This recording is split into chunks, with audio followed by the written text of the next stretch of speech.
decided to do my topic on AA, which is Alcoholics Anonymous, and spiritual growth. So my thesis that I'm going to make for this presentation is that the spiritual aspects of Alcoholics Anonymous are vital to its success. So first, I will start with just a little bit of a history of how Alcoholics Anonymous was started. So on the right, you'll see Bill W. He was a New York stockbroker, and on the left, you'll see Dr. Bob S. So both of these two were very successful men. Dr. Bob S. was a surgeon, and they both struggled immensely with alcoholism, and they couldn't find a way to stop, even though they had very successful lives. And so in Ohio in 1935, both of these men went to a group called the Oxford Group, which was a Christian-based organization that focused on spiritual development and having spiritual experiences.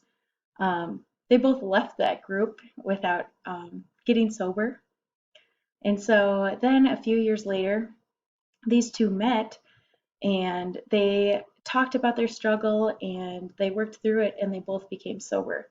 And it was at that moment where they realized that in order for them to get better, they would have to come together and talk about their struggles because nobody else understood what it was like to be an alcoholic.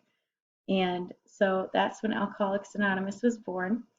As you can see, their last names remain anonymous, and so the W and the S were for anonymity. And yeah, so the whole premise of it is this group of people that can come together and meet, and they don't have to be picked out or have to leave their professions or anything like that.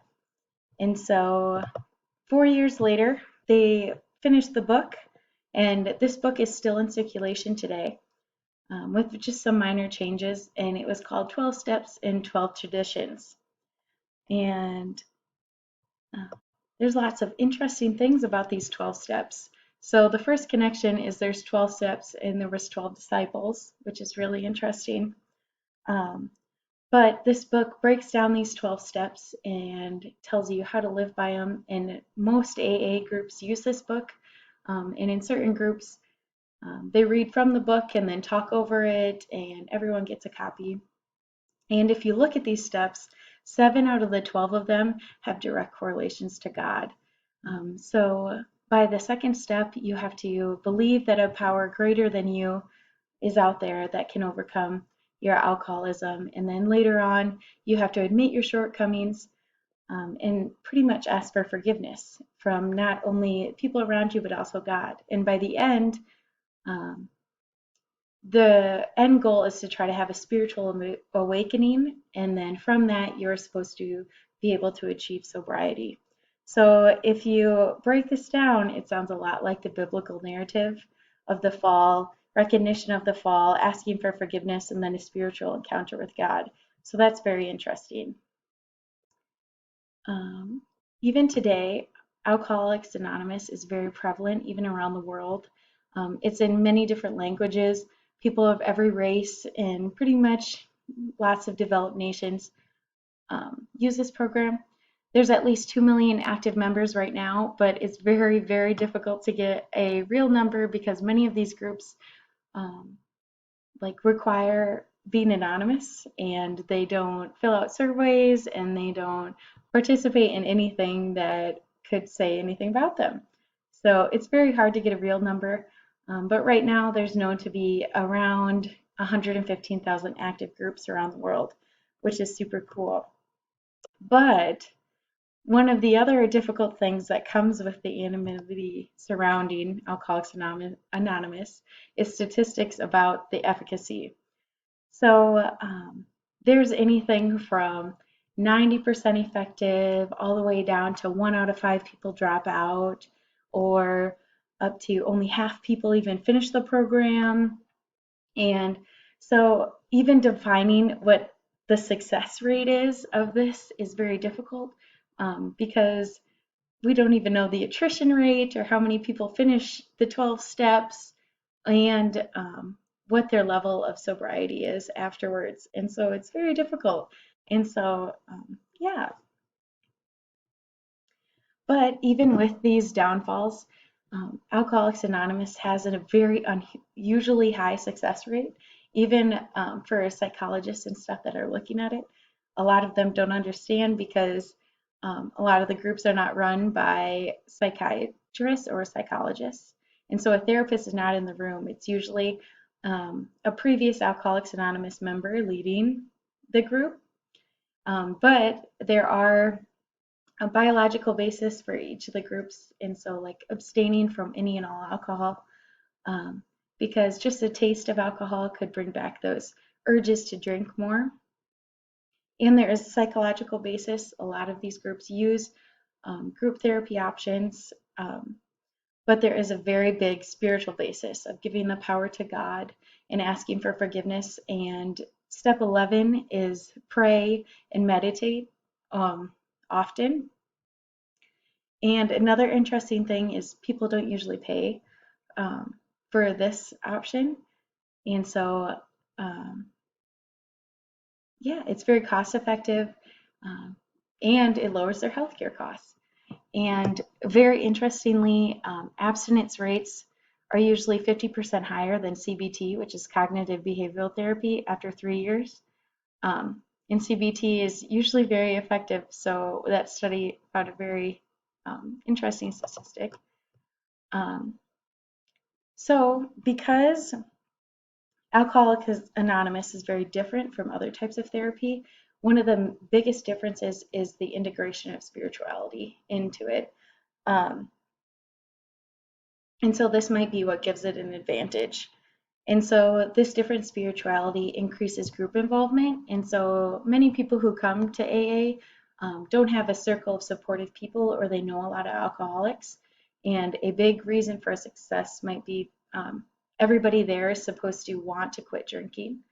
And so you have a new means of support and people around you that want to support you and want you not to drink. There's also values instilled, so such as like giving the power to God and believing in a higher power, but also in many groups you're not allowed to swear and you have to have respect for other people, and it helps you grow as a person. But one of the main things that I found of why spirituality might be effective is an increase in coping skills. And so a lot of these people don't know how to cope with a lot of the traumatic things in their past. And a lot of them don't have a motivation to recover. And giving them spirituality may give them hope in the future and a reason to actually recover. So, interestingly, very severe alcoholics um, are more helped by the spiritual aspect of Alcoholics Anonymous. This could be because the founders were very severe alcoholics and they founded Alcoholics Anonymous for severe alcoholism. And usually some lesser severe alcoholics tend to do better just with the group therapy um, and other stuff like that. But the spiritual aspect really helps severe alcoholics. Also, there are many people that try to disprove that spirituality has any effect. A lot of people in a lot of studies try to show that the spirituality really did nothing for the person besides make them want to come to AA, and the group meeting itself helped these people. And they try to say that that the spirituality is not effective at all. Um, to me, this is a very circular argument, and it's very hard to prove that that is the reason that's happening and not the spirituality itself. Another interesting thing that I found was that was for causality. So causality pretty much means that this effect or this cause caused this effect. And to prove that something caused something, such as AA causing a decrease in substance use, you have to meet these certain criteria. And every one of these criteria, except for number 5, has been supported immensely with AA. But number 5 is the specific effects. And these specifically, this is the effects of the 12-step program with spirituality. And this is the only area that has conflicting evidence. All these other areas like magnitude of effect and dose response effect are pretty much that people who went to AA drank less. But the specific effects of the 12 steps, there is some discrepancies with that. A lot of people also contend that atheists do not benefit from the spiritual aspect of 12 steps, but this is not the case. So it is true that atheists are not as likely to join AA, and many people contend that courts cannot mandate AA because of its spiritual nature and stuff. But as soon as atheists and people who do not believe in God or believe in another religion or something join AA, they have the same positive outcomes. So there is no difference in sobriety afterwards if you're an atheist or if you're a believer. And atheists and believers, after completing AA, have an increase in spiritual and religious beliefs after they've completed it. In another study showed that 82% of clients that experienced a spiritual awakening, which is step 12, were abstinent after a year compared to only 55% that did the 12 steps but did not use the religious aspects. So that's very interesting. But for me, as you could see throughout this presentation, I did not use the word religious or religion. Many of these studies are from medical schools and medical doctors that just use the word spirituality. And religion for me is different than spirituality. Religion has concrete rules and things to follow. And with this, so there are benefits that have been shown when somebody adheres to a certain religion as instead of just being spiritual. So, for example, church attendance decreases substance abuse. And so there's a direct correlation between the frequency that somebody attends church and the decreased amount of substance use. And this could be because of social support and instrumental support, such as coping skills, that a church can provide. Another study showed that spirituality alone cannot lead to a behavior change, but adherence to concrete beliefs, such as a religion, may be needed for somebody to decrease their abuse. So because of all of these things, there are need for future research, especially into AA. So one avenue to go would be to focus on Christianity instead of essential spirituality. Christianity was what Alcoholics Anonymous was based on, and the arc, the biblical narrative follows the 12 steps, and I think it would just be interesting to search more into just Christianity. Also, many of these AA groups are not standardized, and standardizing them, I think, would lead to better outcomes.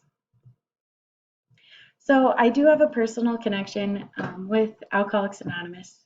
So as many of you know, I do work at the prison, and I meet people every day that have substance use issues. And one day, I walked outside in the rain, and it was just downpouring, and I saw one of the saddest things I've ever seen. And I saw, this is an Alcoholics Anonymous book, this is the 12 Steps, and this is a Narcotics Anonymous book. And for me, just seeing the moment that somebody gave up and gave up this really did break my heart. And I think finding a way to connect religion more with these programs would be very advantageous for these people. And hopefully, I keep them on my bookshelf and I look at them every day. And I hope that one day I'll be able to help somebody so they don't get to that point. And instead of any questions at the end, I would like to provide some time for reflection, and I would like you to reflect upon is there any ways that religion has kept you from anything negative, and how religion has helped you cope with any negative things. And as you reflect, you can look through these references. Thank you so much for listening, and if you have any questions at all, just comment below. Yeah, thanks.